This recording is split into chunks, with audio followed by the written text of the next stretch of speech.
할렐루야.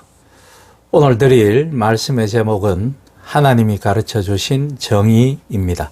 본문은 신명기 24장 14절로 18절까지입니다. 공공하고 비난한 품꾼은 너희 형제든지 내 땅 성문 안에 우거하는 객이든지 그를 학대하지 말며 그 품삯을 당일에 주고 해진 후까지 미루지 말라. 이는 그가 가난함으로 그 품삯을 간절히 바람이라. 그가 너를 여호와께 호소하지 않게 하라. 그렇지 않으면 그것이 내게 죄가 될 것임이라. 아버지는 그 자식들로 말미암아 죽임을 당하지 않을 것이요 자식들은 그 아버지로 말미암아 죽임을 당하지 않을 것이니 각 사람은 자기 죄로 말미암아 죽임을 당할 것이니라. 너는 객이나 고아의 송사를 억울하게 하지 말며 과부의 옷을 전당 잡지 말라. 너는 애굽에서 종되었던 일과 내 하나님 여호와께서 너를 거기서 속량하신 것을 기억하라. 이러므로 내가 내게 이 일을 행하라 명령하노라. 아멘. 우리가 살아가는 이 세상이 공평하고 정의롭다고 생각하십니까? 언뜻 공평하신 하나님이 창조하신 세상이기에 그렇다고 이야기하고 싶다가도 가난하고 힘없는 사람들이 당하는 억울한 일들을 보노라면 쉽게 세상이 공평하다는 말을 하기가 어려워집니다. 최근에 우리 사회에서는 사회, 경제, 정치의 양극화가 심각할 뿐더러 인구의 노령화와 감소, 고용과 소득의 불안정화가 큰 문제가 되고 있습니다. 소수의 상위 계층이 전체 소득과 소비의 대다수를 차지하고 있는 현실에서 아무리 노력해도 계층 간 이동이 불가능하다는 상실감이 수저계급론이라는 말을 만들어내기도 하였습니다. 이처럼 삶의 수준을 분명하게 구별하는 계층의 사다리는 이미 구조화가 되어서 사람들 사이에 넘을 수 없는 간극을 만들어내고 있는 것이 현실입니다. 또한 정치적으로 너무 힘들고 어렵고 정의가 사라진 것 같은 느낌마저 들게 하는 것도 작금의 사실입니다. 하나님의 공의와 정의를 구하며 이 땅에 기독교적 가치관을 세워 사랑과 평화를 실천해 나가야 할 교회의 입장에서 이러한 현실은 커다란 도전이 아닐 수 없습니다. 이는 현실의 사회 정의와 관련된 사회학적인 질문이기도 하면서 동시에 오래된 신학적 주제를 떠오르게 만듭니다. 공평하신 하나님은 왜 세상을 이처럼 불공평한 것처럼 보이게 놓아두실까? 분명 거기에는 하나님의 숨은 의도가 있는 것이 아닐까? 이에 대한 다양한 신학적 접근과 사회학적, 정치, 경제학적 진단이 있을 수 있겠지만 오늘은 말씀을 통해 하나님의 뜻이 어디에 있는지에 대해서 하나님은 왜 우리에게 정의롭게 살라고 하시는 건지에 대해서 살펴보고 교훈을 얻고자 합니다. 정의는 원초적으로는 의로움을 의미하죠. 의로움이란 우선 자기 것이 아닌 것을 탐하지 않음을 말하는 것입니다. 성경에도 분명히 그렇게 적시되어 있습니다. 그래서 정의는 사람들이 무엇이든 하고 싶은 것, 욕망하는 것을 마음껏 함으로써 다른 이들과 갈등과 분쟁을 초래하는 죄적인 자유를 규제하는 하나님의 법 또는 가르침을 통해서 실현되는 것입니다. 또한 오늘날 정의는 경제 정의를 뜻하는 경우가 많으며 성경에서도 정의는 대개의 경우 경제적인 의미와 뜻을 담고 있는 경우가 대부분입니다.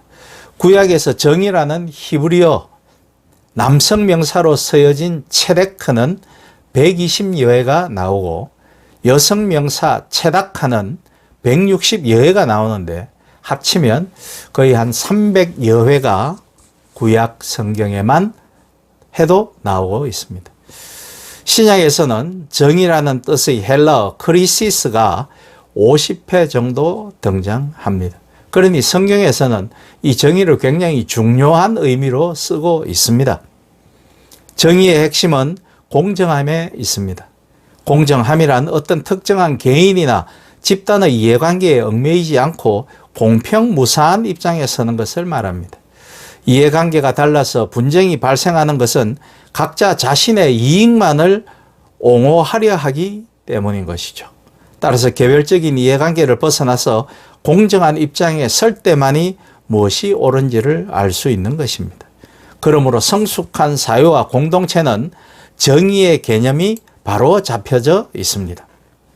반대로 아직도 미숙한 사회와 공동체는 정의가 권력의 향방에 따라, 인기의 영합에 따라, 시류에 따라 바뀌고 뒤집혀지는 것을 우리는 볼 수 있습니다. 미가서 6장 8절을 보면 사람아 주께서 선한 것이 무엇임을 내게 보이셨나니 여호와께서 내게 구하시는 것은 오직 정의를 행하며 인자 즉 긍휼을 사랑하며 겸손하게 내 하나님께 함께 행하는 것이 아니냐라고 되어 있습니다. 오늘 본문에서는 하나님께서 출애굽한 이스라엘 백성들에게 모세를 통해서 그들이 앞으로 하나님의 백성으로서 꼭 지켜야 할 말씀을 주시면서 18절과 22절에 명령하노라 라는 말씀으로 말씀을 맺으시는 것을 볼 수 있습니다. 이 명령하노라는 히브리어로 차와인데 동사인 차와는 구약에서 약 500회 정도 나오는 중요한 말씀이므로 이 명령은 반드시 지켜야 합니다. 왜냐하면 목숨과 다 있기 때문입니다. 하나님의 명령은 지키지 않으면 공동체에서 파문을 당해 내쫓기게 되어 있고 파문을 당해 내쫓기게 되어 있는 것은 사람으로서의 누릴 권리가 없어지는 것을 말하는 것입니다. 그 전통은 종교혁명 전인 중세에까지 이어져 교회에서의 파문은 곧 죽음을 뜻하는 말이기도 했습니다. 왕조차도 파문으로 인해 죽음의 공포로 교황에게 목숨을 구걸하였던 카노사의 굴욕이라는 역사적인 사건이 바로 그것이었죠. 민수기 14장 35절 말씀에 나 여호와가 말하였거니와 모여 나를 거역하는 이 악한 온 회중에게 내가 반드시 이같이 행하리니 그들이 이 광야에서 소멸되어 거기서 죽으리라고 하나님의 명령을 지키지 않는 자들에게 죽음을 말씀하시는 것을 우리는 볼 수 있습니다. 먼저 앞에 절인 10절과 13절을 보시면 그러므로 먼저 가난한 자의 마음을 헤아려 배려하여야 할 것이라고 우리에게 명하고 계심을 알 수 있습니다. 이웃에게 돈을 구워줄 때 담보물을 잡기 위해 채무자의 집안에 들어가지 말라고 하십니다. 그리고 가난한 자이면 해질 때에 그 전당물을 반드시 돌려주도록 했습니다. 이는 어떤 물건을 담보물로 할 것인지에 대해서 채권자가 간섭하지 말고 전적으로 채무자의 뜻에 맡기라는 말입니다. 즉 약자의 편에 서서 생각하라는 뜻이겠죠.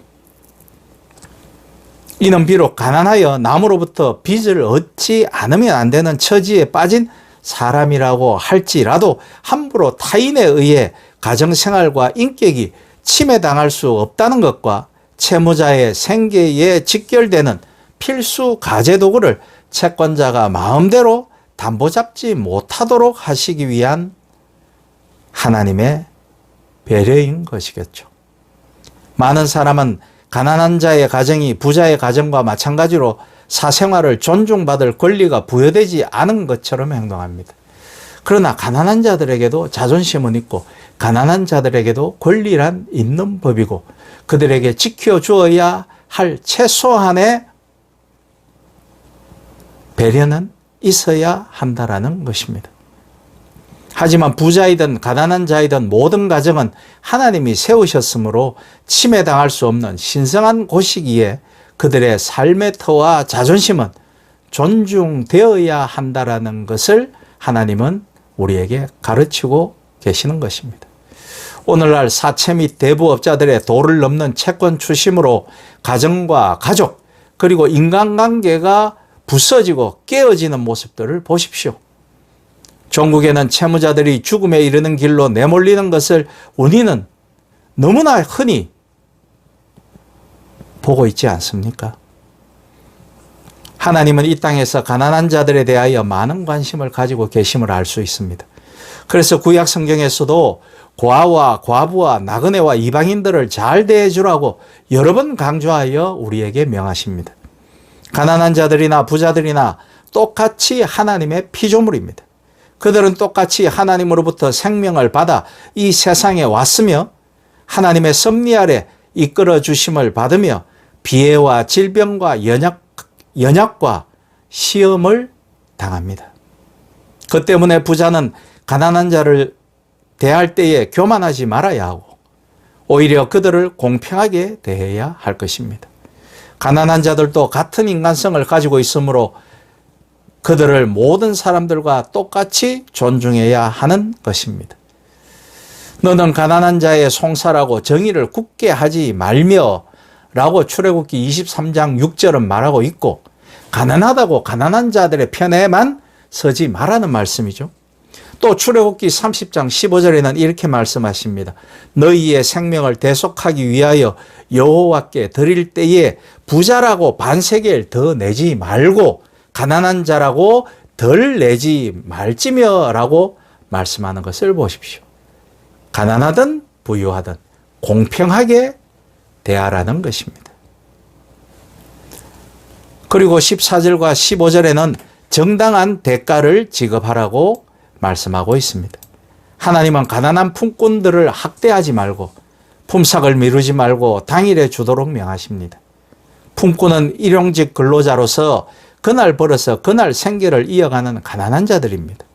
15절에 보시면 그 품삯을 당일에 주고 해진 후까지 미루지 말라를 히브리어 원어로 보면 해가 그의 위에서 지지 않도록 해야 한다라고 되어 있습니다.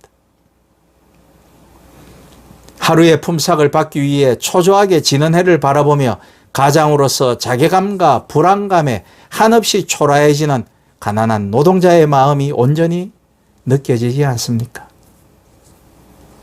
그 때문에 하루 품삯을 받지 못하면 본인뿐만 아니라 가족 전체에게까지 그 고통이 돌아가게 되는 것입니다. 뿐만 아니라 그는 사람과 사회에 대한 분노와 원한을 키우게 되는 것이죠. 경제의 목적은 최소의 투자로 최대의 이익을 얻는 것입니다.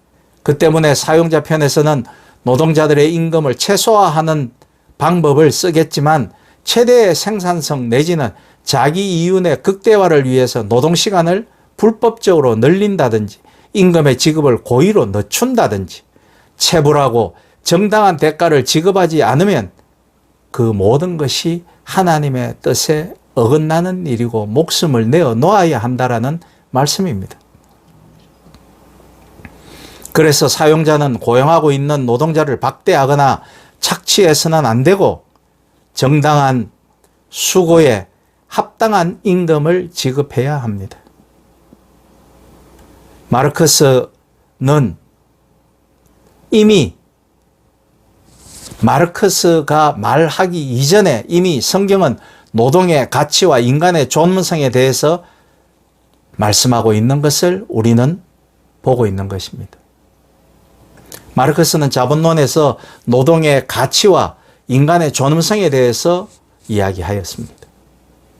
그런데 이미 성경은 그 마르크스 이전에 몇천 년 전에 먼저 그 말씀을 하고 있는 것이죠.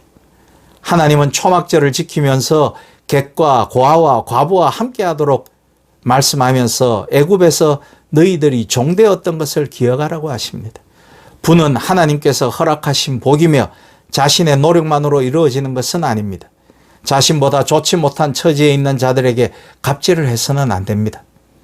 하나님께서 주신 은혜를 생각하며 하나님의 뜻을 헤아려 돕는 자로서 가난한 자에게 정당한 대우와 공평한 대가를 지급하도록 해야 하는 것입니다.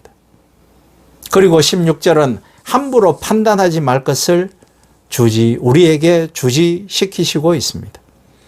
본문에서 하나님은 아버지의 죄를 대신하여 자식을 대신하여 아버지가 죽임을 당하는 것은 부당하다고 말씀하시면서 각 사람은 자기 죄로 말미암아 죽임을 당할 것이라고 말씀하십니다. 인간 개개인은 하나님의 뜻에 따라 창조된 독립된 인격체이므로 각자 자신의 행위에 대하여서만 책임을 지면 된다는 말씀인 것이죠. 구원도 개인의 믿음과 신앙 고백에 의하여 받으며 심판도 개인의 죄와 불신앙으로 인하여 받습니다. 그러니 제발 가계에 이어온 저주 그따위의 말을 들으시거나 하지 않으셨으면 합니다. 예레미야서 31장 29절로 30절에서 아버지가 신포도를 먹었으므로 아들들의 이가 시다 하지 아니하겠고 신포도를 먹는 자마다 그의 이가 신 것 같이 누구나 자기의 죄악으로 말미암아 죽으리라고 말하고 있습니다. 범죄에 대한 형벌은 죄지은 사람에게만 국한해야 합니다. 하나님은 우리를 판단자로 보낸 것이 아니라 섬기고 돕고 협력하는 자로 보내셨습니다. 형제의 단점이 보일 때 판단하기보다는 허물을 덮어주며 섬기고 돕고 협력하는 자로 사명을 다하는 삶을 살도록 해야 하는 것입니다. 마지막으로 17절로 22절에서는 약자들에게 적극적인 관심을 가지도록 우리의 주의를 촉구하십니다. 하나님은 주변에 어려운 사람들을 도우라고 명령하고 있으십니다. 밭에서 곡식을 벨 때 그 한 뭇은 요즘 단어로 말하면 한 단이죠. 그 한 단을 밭에 잊어버렸거든 다시 가서 가져오지 말고 남겨두고 올리브 열매, 감람 열매를 떤 후에 그 가지를 다시 살피지 말고 포도원에 포도를 딴 후에 그 남은 것을 다시 따지 말고 객과 고아와 과부를 위하여 남겨두라 하십니다.